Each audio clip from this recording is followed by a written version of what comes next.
Manisa'ya yollarım seni. Elimde de evraklar var, Kütahya'ya yollarım seni. Üzerine ne koyacağız bunun başka? Bir şey koymayacağız. Yumurta, yağ, yoğurt.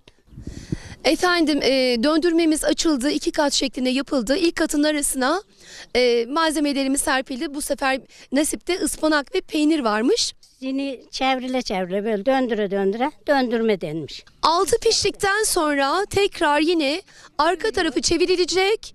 Yine aynı şekilde pişirilecek bu.